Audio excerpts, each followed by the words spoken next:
Welcome to the Leading Results Fitness Podcast, interviewing some of the best athletes in the world, discussing the training, diet and supplement principles of top coaches, educating you on all the things fitness and business. Sponsored by the UK's cheapest supplement supplier, My Gym Supps. Find all the top brands and lowest prices at www.mygymsupps.com. Also sponsored by the only female subscription site, Pro Female Fitness, where you can find some of the UK's best athletes discussing their diets and training with an interactive forum where you can ask any question and the athletes will get back to you. They have a library of over 300 videos to watch and learn. Now let's hand over to your host, Rob Whitfield, with this week's episode. Joining us again today. Today I've got bodybuilding and 212 legend Jose Raymond here with me. Jose, thanks for joining us, and obviously just give the guys and girls a little bit of a background of yourself and your prolonged competitive history. Well, thanks for having me. For those that don't know, I was a competitor for 27 years. I competed as an amateur starting back in 1993. I trained a lot with my brother for sports and for stress management, growing up, and he convinced me to do a show. I won the biggest show in our area and at 18 years old, and it was like an addiction moving forward. I knew exactly what I wanted to do. I knew that, I was good at it and I loved it. So I continued to compete. I won most of the shows as a teenager and placed second at Teenage Nationals. And I won my first national event in 2000. I was also competing in natural federations in Muscle Mania. For some people might remember that. It was on ESPN. It was televised. And I won that overall in 1999 on ESPN. It was cool. And then I won the USAs in 2000, the Nationals in 2001 as a lightweight, which would have given me a pro card. But I decided not to take it because I was still a natural competitor.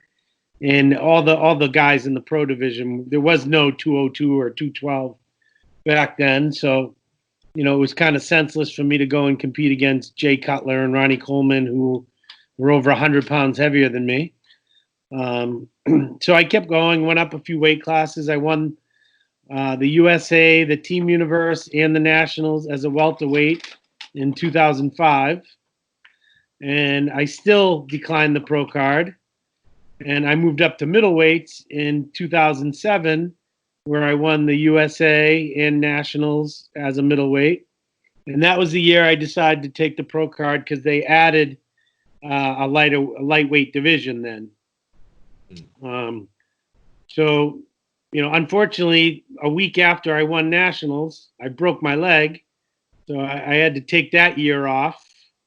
And I didn't end up competing until 2009.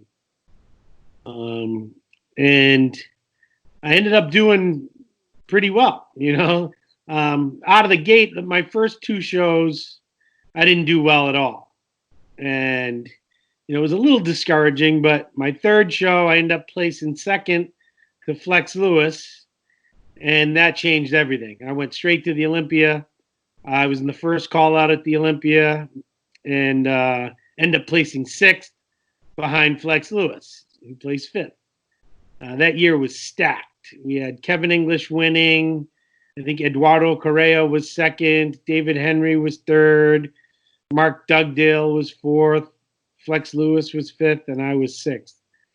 So it was jam-packed, and that was kind of what, really fired me up and excited me and excited the entire bodybuilding world because they knew that this lightweight division was onto something. There were a lot of great competitors, and there were a lot of great rivalries, and it just took off from there. And we all became really close friends because we had been competing against each other through the amateur divisions, And then in the pro divisions, we took it upon ourselves to promote the division and create these rivalries and travel the world together and compete all over the place.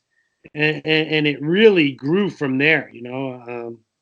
I loved it. I wouldn't have changed a thing, man. It was so exciting. And I had a lot of great friends.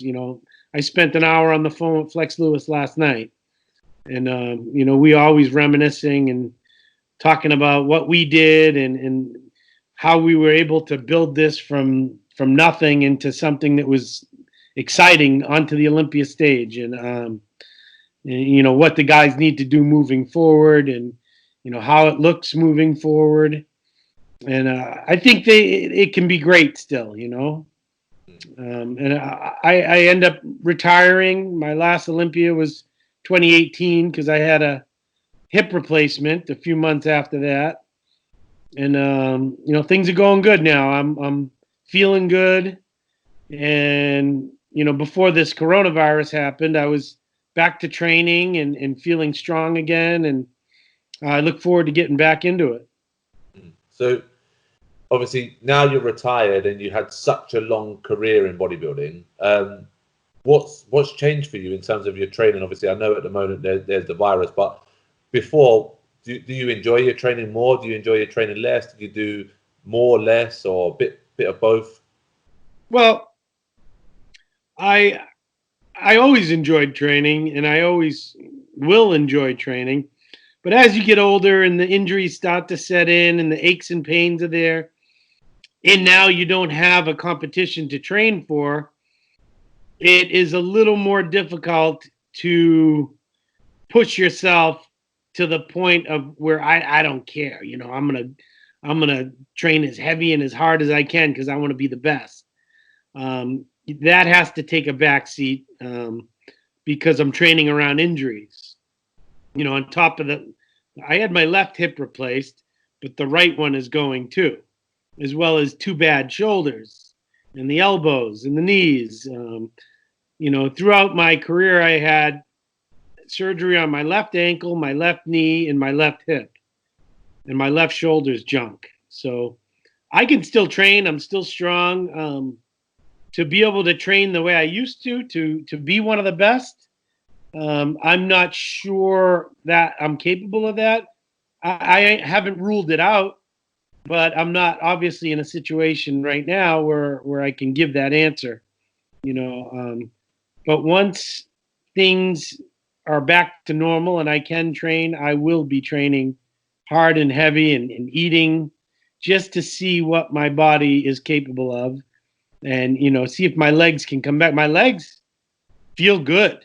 Like they never really shrunk and went away. I haven't, like I told you when we were off the air, I've only trained 3 or 4 times in the last 55 days, and I'm still 220, and I'm not fat. I'm not even 5'4" and 220 pounds, and not training and not eating.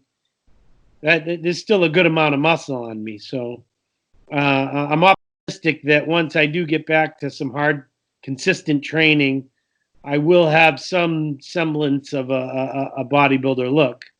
Yeah. And if I do, then I may consider trying one more show.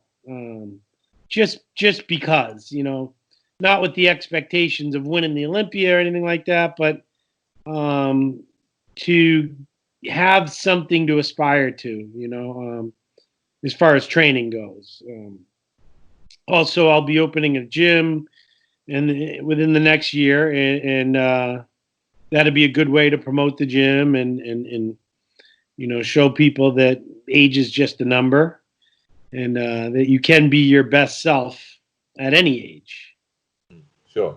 So in terms of training, obviously you spoke about how things have changed a little bit, but what about the diet wise? So obviously you've spent a long time on prep and obviously then going from show to show, but now you've not got that end goal in sight, like you said. Does your diet change much? Do you just relax a little bit more? Yeah, I'm definitely a lot more relaxed. But after being used to eating so much through the years, I still get more than 3 meals a day. And I'm just not eating as much. I would average 10 ounces of protein, meat, chicken, steak, fish every meal, 5-6 times a day. I'm definitely not doing that right now, which in a sense is a good thing. Give my kidneys a break and from all the protein and obviously not supplementing either. So it's been a good detox to my body, and but like I said, I'm not fat. I'm definitely not shredded, but I'm in a good place where if I decided to start training and dieting, I would be in great shape relatively quick. Good. Yeah. So you spoke about for a long time that you competed as a natural athlete, and obviously there are things that we won't talk about, but what decided for you to take the step to the next level? Because you were winning national championships as a natural athlete. What then made you say, you know what, I'm going to take this to the next level?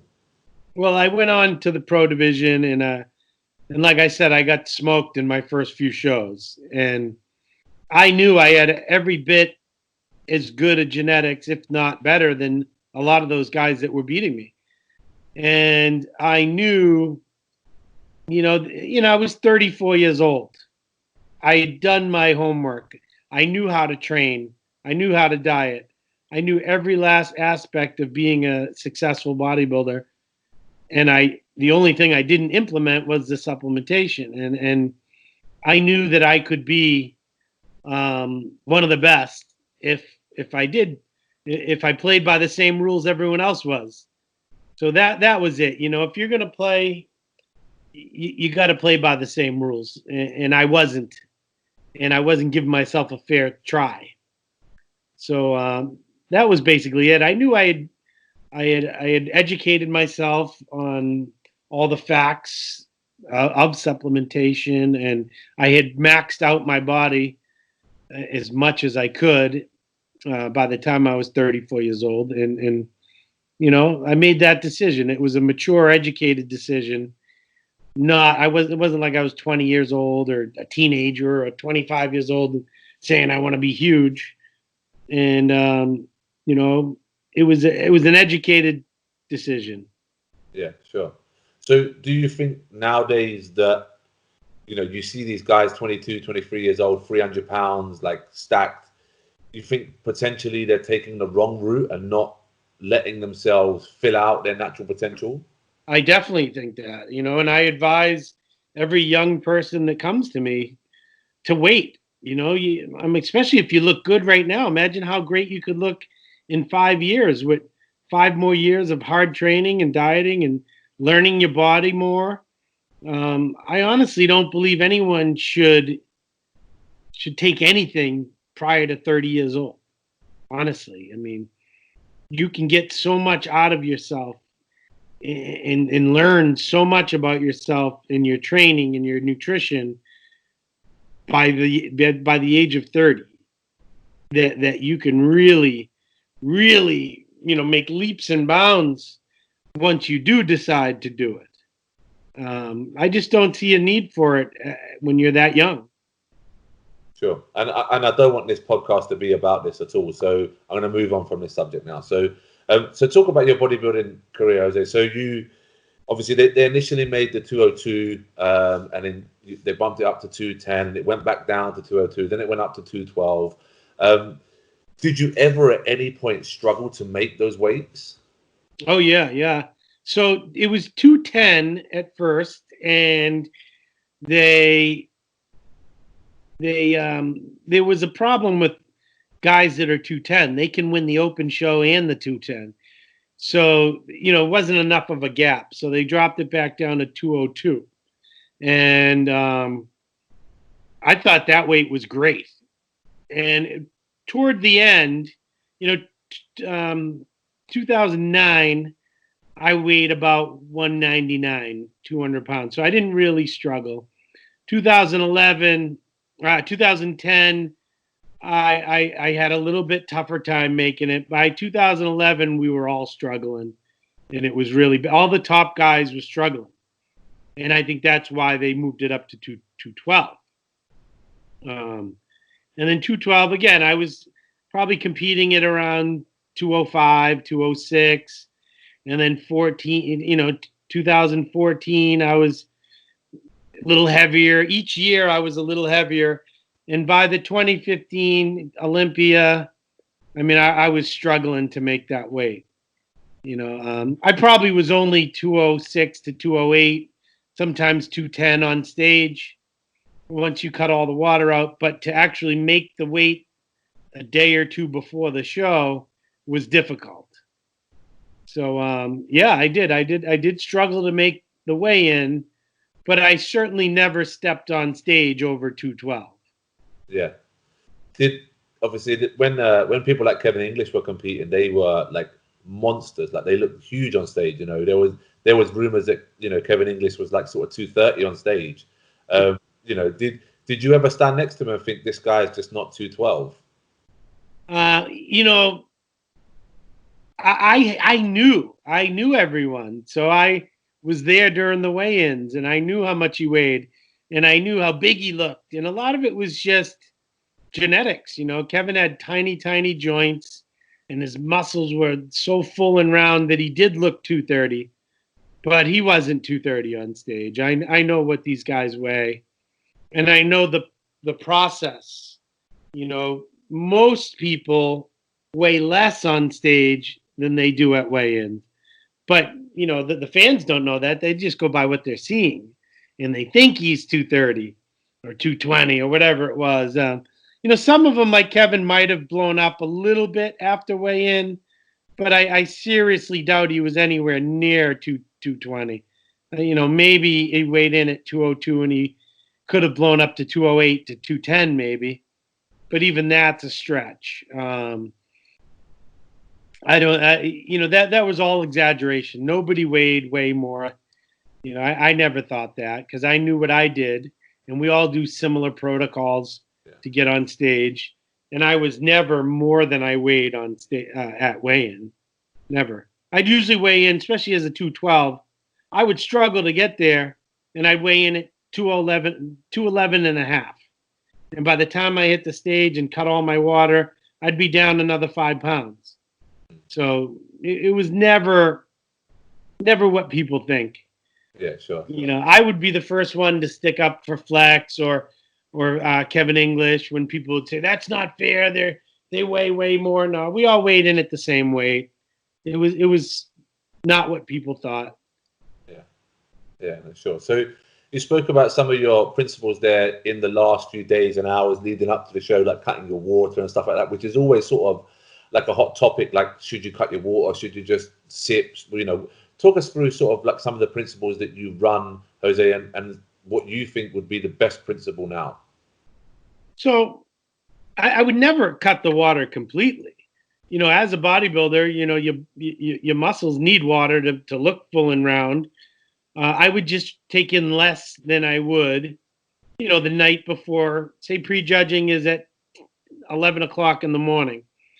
I would just take in less. I would be chugging tons of fluid on an average everyday basis. And then before prejudging, the night before, I might take a small amount of diuretic to, get the water moving out of me. And I would just, you have to continue taking in fluid, but not nearly as much as you normally would. So if I drank normally 1.5 gallons a day, I would cut it to, 3/4 of a gallon or half a gallon. Maybe 6 or 8 ounces of fluid with each meal and just sips when I need it. It was never anything super, super extreme because I was in shape. And when you're in shape, the water comes out of you no matter what. You don't have a ton of fat cells and there's not a ton of carbs in you holding on to it. So, I never had to do anything overly extreme, as far as diuretic protocol or zapping the water completely. I think you need to keep water coming in to flush it out. Yeah. So you don't want to stop completely. I was very lucky. I only had a few instances where I had cramping. I was blessed to not have to experience any of that too bad. Yeah, and obviously we all remember the incident with Paul Dillett on stage. Have you ever seen anything like that? I know you've done hundreds and hundreds of shows, and have you ever seen people go to those extremes and it just not pay off? Never anything to as bad as Paul Dillett, where he actually locked up and had to be carried off stage. But yeah, I mean, I've been out there and I'd hit a quad shot and squeeze my quad and it would completely lock up, but it would come out. In one year at the Olympia, I hit an ab shot and my ab got stuck, and everyone could see it, but luckily it would come undone a few seconds. And, thankfully I never had to get carried off stage or anything like that. But yeah, you're dehydrated, you're flexing your muscles, holding them, something is going to happen. You just, with practice through the years, you kind of know what to expect and how to avoid it. Yeah. I never completely cut sodium either. And that was a very important part of it. A lot of people cut water, cut sodium, and they wonder why they're cramping like crazy. I would just do less. I would, if I normally put this much salt on my food, then I would put half of that much amount. I never cut it out completely. And the same thing with the water. I would just cut it in half. Sure. You see some principle these days of some coaches where they're asking people to take things like blood glucose levels, like when they're carving up and stuff like that. Like I've seen some principles of that recently. Like, again, is that by the sounds of it, I know the answer, but is that something that you never ever bothered to do? Like check your blood glucose when you're carving up and stuff like that? Never did. Because I think even the people who are doing that don't know the exact number, the exact amounts, because everyone's different. I could just eat an apple and blow up, where someone else needs, 7 cups of rice. Everyone is different. So no, I would never check. It's a visual sport, so you got to go by what you look like, how your body's responding, and know how that works. Everything I did throughout my career was simply visual. And I knew how I responded to, 100 grams of carbs as opposed to 300 grams or 600 grams. I was never someone who would carb up a ton. Again, if leading into a show to get in shape, I was only taking in anywhere from 80 to 100 grams of carbs for weeks and weeks on end, and I was still looking full and round, then why would I need to risk taking in 500 or 600 grams of carbs? I would never do that. So I would instead go from 80 to 100 up to 200 and see how that worked. And maybe 250. I don't think I ever carved up on more than 250 grams of carbs. Yeah. But you was always full and diced and hard, so it obviously worked very well. Yeah. I considered myself carb sensitive in that I didn't require a lot of carbs to get my work done. I was still strong as hell leading into a show. I had energy to do 2 cardio sessions a day and to work. And, so I didn't require a huge amount to carb up. I simply doubled what I was taking in, and it was more than enough. Yeah, perfect. Like the basic principle is never lead you too wrong. So yeah, no, it's very similar to the principles that I would use with clients and that I've always been taught by other coaches. But you see these things that people put out there, and I think sometimes they try and reinvent the wheel.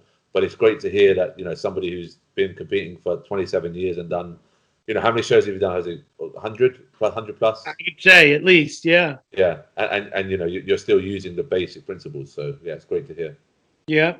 And, I worked with Chris Aceto for 7 years, and he and I are so much alike when it comes to that. And he never threw numbers at me. He would just always say, have a little less or have a little more. We both came up the same way and had very similar theories, and that's why we worked so well together. And there was never numbers being thrown around. He would just say, "Oh, today add an extra cup of rice," or whatever amount of water you're taking in, take in a little less. Whatever sodium you're using, have a little less, and it worked. We didn't count the numbers. I don't think he ever knew my macros, the exact number, and we never paid attention to that. We just knew the exact amount of protein that I would be taking in, and the exact amount of carbs, and minimal amounts of fat. Sure. And that worked. Sure. So obviously we spoke about the era that you competed in, and that first sort of era of yourself, David Henry, Eduardo Carrera, Flex Lewis. Like you're all, apart from Mark Dugdale, you're all sort of still very relevant and still very much about the scene. What do you think of the current crop of 212 Olympians versus the crop that you guys competed against in that era? Well, they're great. The problem is, Flex and I were just talking about this last night, is that we were lucky enough to come up while there were still magazines. And we have these huge 5-7 page articles or be on the cover of a bodybuilding magazine. So we were able to build our own brand and have a really big fan base and create these rivalries where people are excited to see, Jose go against Flex and David Henry and Kevin English, a 3-time champ, and Eduardo Correa, Brazil's biggest, export. And it was exciting. Today, they don't have the benefit of having bodybuilding magazines and the bodybuilding outlets. It's more social media stuff. And some of them are very savvy and take advantage of that, and some of them don't. And that's what makes it different. So a lot of the fans don't know who these guys are. I mentioned it on another interview. Like a guy like John Jewett is unbelievable. I think he placed 4th at the Olympia this year. And the majority of people, unless they're super hardcore fans, don't really know who he is because they weren't able to follow his career in the magazines and, following him coming up. So his name has really only been around a while. So before I ever hit an Olympia stage, I had been competing as an amateur for 16 years. And I had won national titles for 10 years prior to me getting on stage as a pro. And I was in magazines and I was, well known. Same thing with Flex Lewis. He was a champion over in the UK and had really built and developed his name prior to getting into the pro division. And now it's really up to the guys to do it themselves.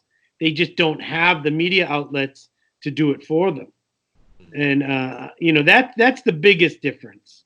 The names aren't, as big once they've gotten there. And sometimes they don't know how to do it. There's a kid named King Q, Dwayne Comina. He's got an unbelievable physique. And he was trying to develop his brand and trying to build his name. And it came off the wrong way. And it ended up hurting him more than helping him. So, and I think Derick Lansford is going through that right now, too. He's doing his best to promote the brand and promote the division and create some drama. But it's coming off. It's kind of backfiring on him sometimes. And it's not working. I really wish if these guys had the same situation we had coming up, it would have been a lot more beneficial to them. Even though social media is a great way to promote yourselves, sometimes it comes off either cheesy or arrogant or they're misrepresenting themselves and it just comes off the wrong way. As far as quality, there's greater quality across the board, I think, as there ever was. Obviously you don't have Flex Lewis anymore, but some of these guys are awesome. Sean Clarita's incredible. You still got Eduardo Correa. You still got Kamal is still there. Derick Lansford. There's still a lot of really good guys. I'm sure there's a lot of names I'm forgetting, but there are some really good guys that can carry this division. They just have to get out more. I think they need to compete more. Obviously, they can't compete this year because there's no shows. But if there's 10 shows to do and the promoters are putting the money up, promoting a show, I think all these guys should do their best to compete, all around the world. I competed everywhere from India to New Zealand to England, to Czech Republic to Korea. I went everywhere, the Dominican Republic, Japan. And I did that because I wanted to, but I did that to reach as many fans as possible. And that was how I was able to develop my name and my reputation as a good bodybuilder that showed up all over the world and in shape. And some of these guys aren't taking advantage of those opportunities and getting out there as much as they could be. Sure. I don't know what the census is over there with Derick Lansford, but he seems to have sort of like a Marmite effect over here. Either people really like him or they really don't like him. And the reason that people don't like him is because they say he's arrogant and cocky. But obviously, you've got an outstanding physique for someone who's still in their mid to late 20s. Do you know him? Have you spoke to him, Jose? Obviously, you probably competed against him. Maybe 2018, did he do the Olympiad? What's your feeling about him? What's the feeling about him over there? I've competed against him twice. I can tell you he's not a bad kid. He's not a bad person. He's actually the opposite of the image he's portraying. He's actually, a quiet, very respectful kid. But in trying to promote himself, he's coming out like a WWE wrestler and creating this name. All he needs to do is answer the question given to him in a polite, respectful way, and people will respect him. Keep coming out with that crazy physique, and people will appreciate it. He doesn't have to, create drama. The drama will show up on its own, and that was kind of what I always thought was if I come in at my best, my physique will do the talking for me. Sure, I got into some back and forth, but it was always respectful. I would always respect Flex Lewis as a man, Kevin English, David Henry, all my competitors. And, I wanted to beat them, but it was always, never disrespectful. I'd never disrespect their accomplishments. And that's how you gain respect. So, Derick is a very young kid. People forget. Like I said, I didn't compete as a pro till I was 34. He was 24. That's a big difference. And how you handle yourself as a person is going to be very different. And I always said that to him. He'll think differently when he's my age than he is right now. And all the older guys have tried to give him encouragement and advice on how to handle certain things. And he's taken some of it, and I think Derick's an unbelievable bodybuilder, and I think he's a good person, and I think he's only going to get better, and with maturity and time. Are the criticisms of him valid? Sure, some of them are, but I'm definitely not one of those people that's going to jump on and trash him. He's been a nice gentleman to me, and I've given him advice, and he's heeded the advice, and I think he's got a huge future, very bright future. If I were to give him some more advice, I would just tell him to be real, be himself, Don't try to create something that's not there. Just be respectful of himself and everyone else, and he's going to go a long way. Sure. You mentioned some fantastic names there. Who is the best bodybuilder you've ever competed against, both in the amateur ranks, who never turned pro maybe, and in the pro ranks as well? Well, Flex is the best, period. Just because Flex, he's 9 years younger than me, but I look up to him, and, I go to him for advice, and he's a great friend. He has been a great friend for 10 years, for over 10 years. And we've spent so much time together through the years that I really got to respect and appreciate him as a person, not just a bodybuilder, but, how he carries himself, how he runs his business, how he is with his family, and really something I admire. David Henry, I'm very close with David. Again, he lives not far from me, so we do get to see each other from time to time, and I've gained a lot of respect for him for the same reasons. When I first came out in 2009, Kevin English was the first one to really give me the respect. He would do interviews, and I wasn't doing that well at the beginning of the year, and he would say, Jose is an up-and-coming guy who's going to be a threat. And that was after he won the New York Pro, and I placed 7th or 8th. But he knew, and he saw in me what was to come. So I have a good relationship with pretty much everyone. But as far as is all the boxes being checked, Flex Lewis is, because he's managed to make it a business and be very successful with it. Something that I really admire. As far as when I was an amateur, one of the greatest pros, he ended up turning pro, was Chris Faldo. A lot of people don't even know him today, but he was a mentor to me when I was coming up, and he was someone who'd put his arm around me and be like, man, you're going to be great. He's 10 years older than me, and he's from Hawaii, and he's a lightweight. He was incredible, the greatest guy that I had seen. And those were my goals back then, were to just be a great smaller bodybuilder. It wasn't until years later that I said, screw it. I'll see how crazy looking I can be. But yeah, those are the guys that I've always looked to. Obviously, Jay Cutler, he's from my area as well.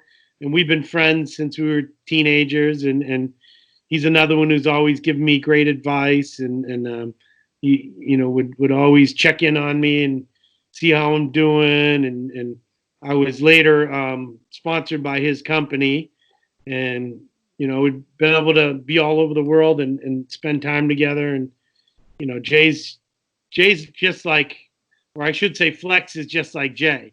They're both bodybuilders first, but they were able to turn bodybuilding into a business and be hugely successful. Sure. Is that a route that you would ever go down? Would you ever go down the route of making your own supplements, doing, I know you do coaching as well, so would you ever go down the route of making your own supplements? I know you said you're going to open a gym. What's in the pipeline then for you? So the supplement industry is so oversaturated. That's not something I foresee myself. I was sponsored by 6 or 7 different supplement companies, and I didn't always see eye to eye with how they were run. I personally don't see a use for all the products. There's only a handful of the products that I would ever use. Yet, you're supposed to be a guy saying, yeah, drink this and you'll look like me. And I never agreed to that. I never liked that because, one, it wasn't authentic to me. And 2, I didn't see a need for all those products. I loved, your multivitamins. I loved a post-workout protein shake or a carb drink. I liked, I wasn't huge on needing to get up and get crazy for a workout. I was self-motivated. If I had a coffee on the way to the gym, that was plenty for me. There are certain things that are vasodilators, and I just wasn't a huge fan of all these products. So, in order for me to be true to myself, it was hard for me to do it. So I certainly wouldn't, if there was a joint formula that I totally believed in, yes, I would promote that. If there was a quality protein, yes, I would promote that. Some of these different BCAAs, they're nothing more than flavored water. So it's hard to promote that. But as far as, I coach some people. I'm a personal trainer as well. I'm going to be opening a gym. There's always going to be a business side to the sport that you should and can and should take advantage of. And, I'll do the best of my ability to do so. Obviously, I have a great reach in my community, and I'll be able to help out as much as I can in the gym. And I look forward to having that opportunity. I'm obviously not Fletch Lewis or Jay Cutler, but I'll be able to utilize those friendships to help promote my gym, have big events with all of them there, and I look forward to being able to do it. Sure. So as I said to you at the start, we just try and speak for about 30-40 minutes, so we're almost at the end of our time. So there's a couple of questions that we ask people, Jose. One of the questions is, if you had to pick 3 people in fitness to have dinner with, and you can only pick 3, who would those 3 people be? And I'm gonna let you know that David Henry said that you would be one of his 3. Just thought I'd throw that out there. There you go. Well, we try to. We try to, and it's tough, man, with business and family life, and but we always plan a weekend where we get together and we go away for a couple of days. And David's definitely one of them, because he's man, can he eat? Oh my God, he eats. I have had dinner with most of them, so it's hard to say. Someone who I'd really like to pick their mind after the 2015 Arnold Classic. Me and about 12 of my friends were at a dinner table at a restaurant, and my wife, and Lee Haney stopped over by the table and came over and introduced himself and congratulated me for winning. And I'm like, this guy, he was the most overwhelming presence when he walked in the room, and I would love to be able to sit and discuss how he reached his level and how he kept himself so grounded, more so than anyone else that I've ever come across in bodybuilding. And I'd love to have a nice conversation with him. And the third would be my brother, my older brother Tito, because I don't get to see him. Haven't seen him probably a year now. He lives in LA, and so I'll say that. I'll throw in David, and my brother is a big fan of David too, and Lee Haney. Lee Haney would be a great one. Yeah. I've had experiences with Arnold Schwarzenegger, with Lou Ferrigno, and everyone across the board. The only one who I haven't been able to sit down with was Lee Haney. He was meant to do a UK tour before, obviously, the coronavirus happened, and 8 Olympians at the age of 32 did he retire? 32, 33, and he's now a volunteer, isn't he, for his own charity? And he's done great things. Yeah, he's done amazing things. Yeah, he's a hugely successful guy, and I just like listening to him talk. It's almost like soothing. He's like a preacher. He's got that Southern, religious background, and just such a gentleman. And the way he went out of his way to come over and congratulate me and knew who I was really refreshing and motivating to me. Yeah, incredible. And then the last question, Jose, is because it's Corona and because there's a lot of time on people's hands, give me your 3 favorite films that you would recommend to somebody to watch. 3 favorite films. Oh, all right. They've always been. One is The Wizard of Oz. It's the first movie I ever saw in my life that I remember making an impact on me. That was just mind blowing. That was incredible. Another one would be The Outsiders. Do you remember that movie? No, I don't. The Outsiders had the most unbelievable cast with Tom Cruise and Patrick Swayze and Matt Dillon, and it was a movie that took place in I think the 50s, but it had a cast of about 10 huge superstars.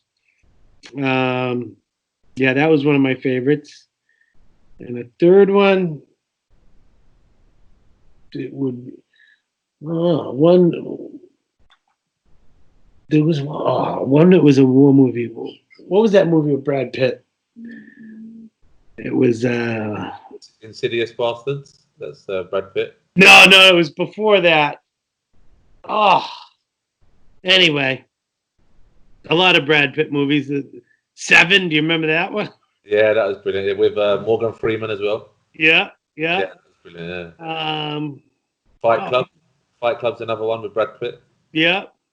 Yeah. It was one where he was lived on an Indian reservation with his family in Montana, and he got bit by a grizzly bear, and the movie ended with him fighting the grizzly bear. Not Lone Survivor, because that's Leonardo DiCaprio. No. Oh, I can't think. Oh man. You have to pick another one, Jose. You have to give me another one. All right. Watch. No. Man. Maybe Gladiator. Gladiator. Yeah. Watch if you've never seen it. Yeah. Yeah, no, super. So we go with Wizard of Oz, Gladiator, Outsiders, and Outsiders. Yep. Boom. There's your 3 great movies. Yeah. Awesome. Legends of the Fall. Legends of the Fall is the Brad Pitt movie. It was unbelievable. If you haven't seen it, go check it out. Yeah, I will do. That'll be my film for tomorrow when we're stuck indoors. Oh, you got to watch it. It's long and it can be slow at parts, but it's unbelievable. Yeah. Yeah, you'll love it. Yeah, awesome. Jose, thank you ever so much for your time. If the viewers want to contact you for coaching, get a hold of you for a podcast, maybe pay you for your time for some advice, how can they get a hold of you?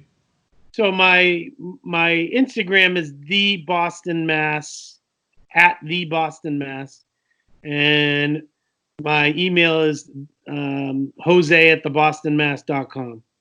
Brilliant. Thank you ever so much for your time, buddy. I really appreciate it. Stay safe during this period and have a lovely day. All right, bud. Thank you very much. Take care. Thank you, mate. Thanks for joining us, and make sure you subscribe. Until next time, check out all the athletes' updates on pro female fitness, and for all your supplement needs, head over to www.mygymsups.com.